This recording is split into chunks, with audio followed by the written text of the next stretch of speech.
Have you ever felt like a failure? Not just once, but repeatedly, like every step forward somehow led to another setback? Yeah, I've been there. In fact, I'm still there sometimes. But here's the truth I've learned: failure isn't the opposite of success. It's part of it. It's the very road that takes you there, if you dare to keep walking.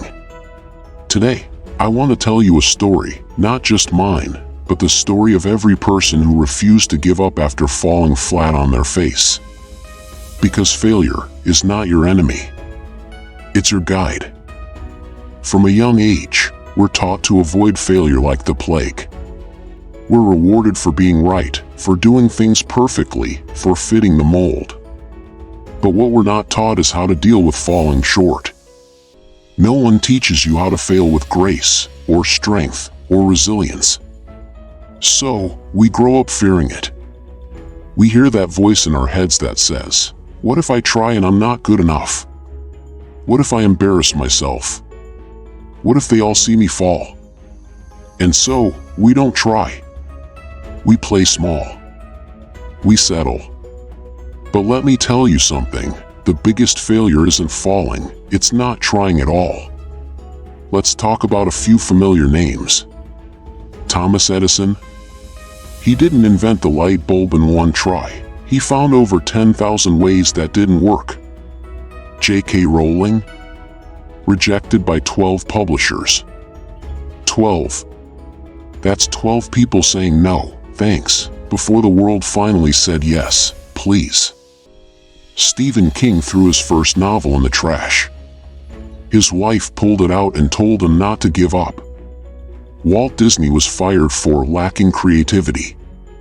Each of these people had every reason to quit. But they didn't. Why? Because failure wasn't the end of their story. It was the start of their transformation. I remember the day my own perspective shifted. I had poured everything into a project. Time, energy, heart. And when it failed, I mean really failed, I felt crushed, humiliated. I wanted to disappear. But then something strange happened. After the sadness, after the shame, came silence.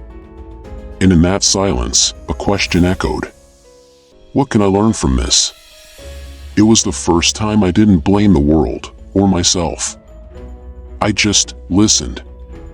And the answers that came weren't glamorous, but they were honest. I learned what not to do.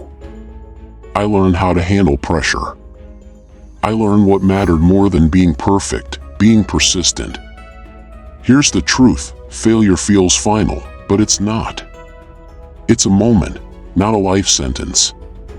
And if you choose to look at it that way, failure becomes your greatest teacher. You stop asking, "Why did this happen to me?" and start asking, "What is this trying to teach me?" You stop defining yourself by your worst day and start shaping yourself with every lesson learned. Failure builds humility. It builds grit. It strips away your ego and shows you what you're really made of. If you're watching this and you feel stuck, ashamed, or lost because of a failure, good. Yes, good. Because that means you're in the middle of your story. That means you still have time to grow, to rise, to rewrite the ending. So here's my challenge to you, embrace it. Stop hiding from your mistakes. Own them. Study them. Let them shape you, not break you. Start seeing each failure not as proof of your inadequacy, but as fuel for your future. Every great success is built on a mountain of failures. The only difference is, some people stop climbing, and others keep going. So which one will you be? Leave your fear behind. Leave your pride behind. Embrace failure as your mentor, your guide, your secret weapon. Because on the other side of every failure is the real you. And that version of you, that one doesn't quit. If this message resonated with you, like this video, it helps more people discover these powerful truths. Subscribe to Inspiration Codex for more honest, soul-stirring reflections on growth, mindset, and resilience. And I want to hear from you. What failure taught you the biggest lesson in your life? Drop your story in the comments below. Let's inspire each other, one lesson at a time.